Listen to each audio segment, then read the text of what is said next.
I remember just days after getting my first look at a hardcore porn video. Actually, this was film back in the days before video in the late 70s.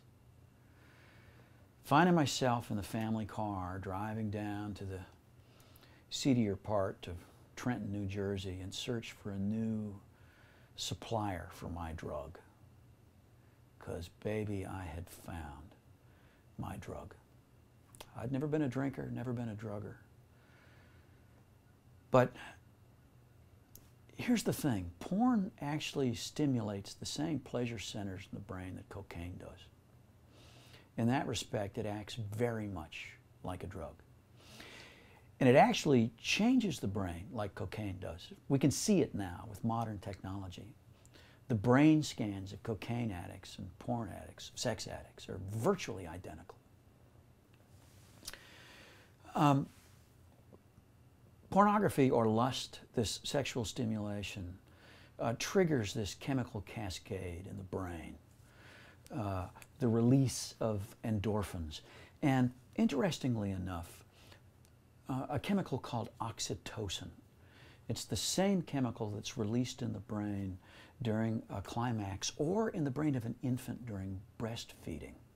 It's an attachment chemical.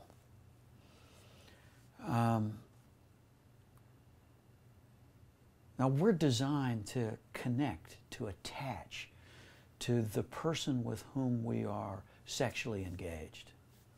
What happens when that chemical is released and nobody's there?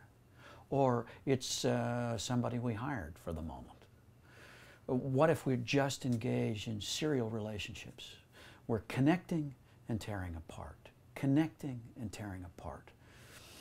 The effect of that over time is to create an attachment problem, an intimacy disorder. That is the real sinister side of pornography.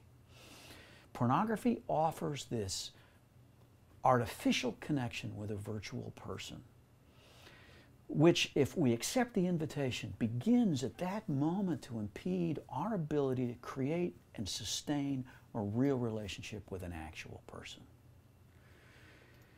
It offers, in this tantalizing way, an exit from loneliness, but it leaves us only lonelier and less capable of being present with a real person. Yeah, I've had to face the fact that I'm a drug addict, as much a drug addict as the crack whore on the corner.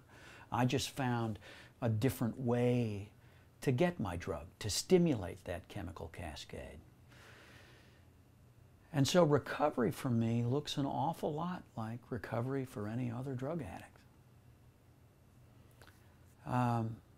That's a tough truth, I know. I didn't want to think of myself as a drug addict. But it was a helpful concept for me, finally, to accept. If you've developed a porn habit, I'd encourage you to think about it as a drug habit.